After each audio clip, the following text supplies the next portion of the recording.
Okay, another video on a great topic here, great headline out of the Guardian website from the UK. Banks may need more cash to clear derivatives.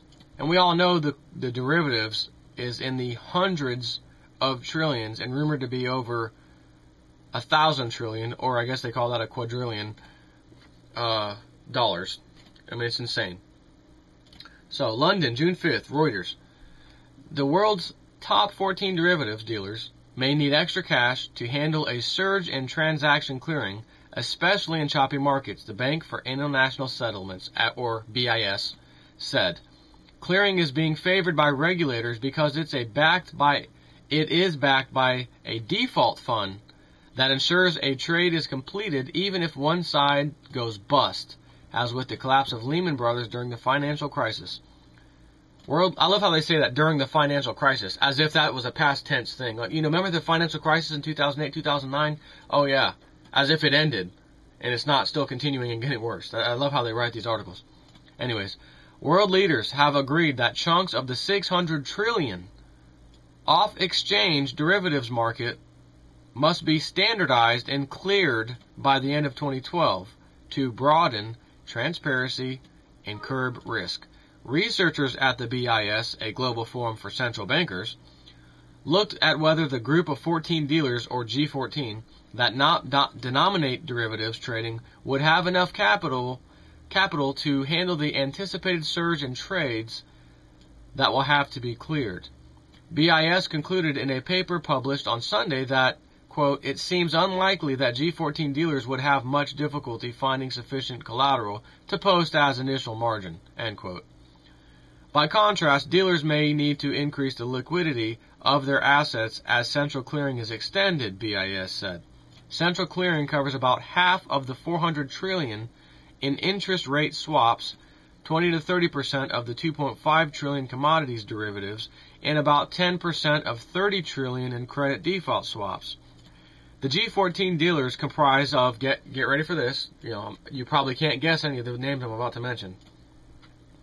Bank of America, Merrill Lynch, Barclays Capital, BNP Paribas, Citi, Credit Suisse, Deutsche Bank, Goldman Sachs, HSBC, JP Morgan, Morgan Stanley, RBS, Societe Generale, UBS, and Wells Fargo. Now, that's probably a shocker, isn't it? BIS said they could face a cash shortfall in very volatile markets when daily margins are increased, triggering demands for several billions of dollars to be paid within a day.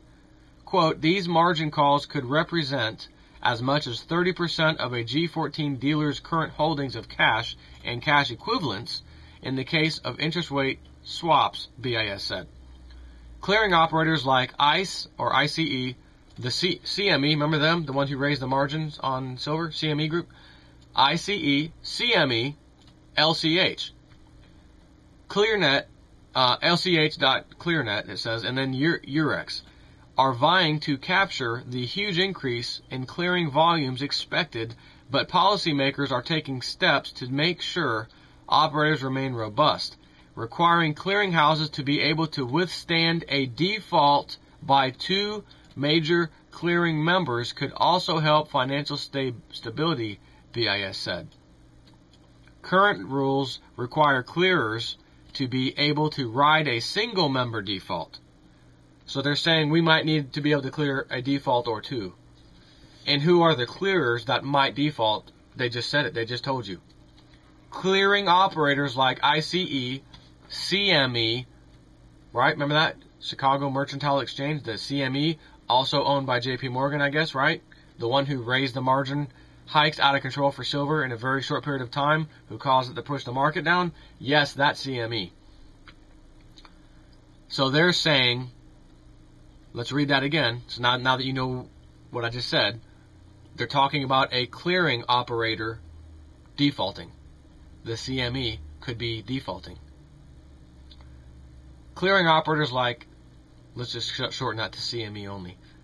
Clearing operators like CME are vying to capture the huge increase in clearing volumes expected, but policymakers are taking steps to make sure operators, the CME, remain robust, requiring the operators to be able to withstand a default by two major clearing members could also help financial stability. So actually, let me think about what I just said, because that may not be 100% true. A clearing member is not a clearing operator. Okay, the clearing operator is the CME.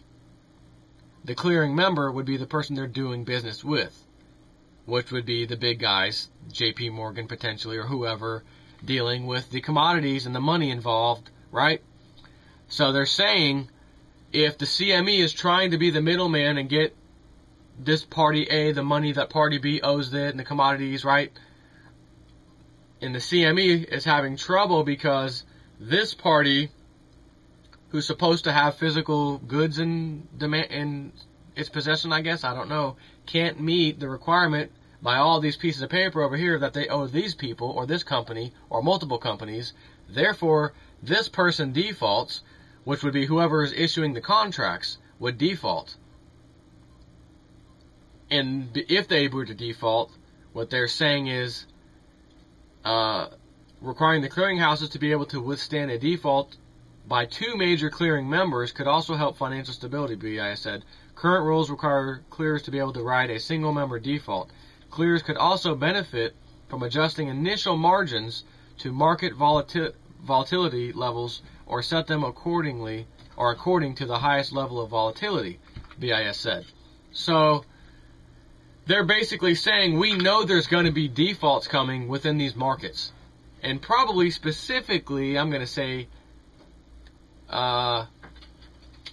silver and things like that, commodities are probably going to be in there.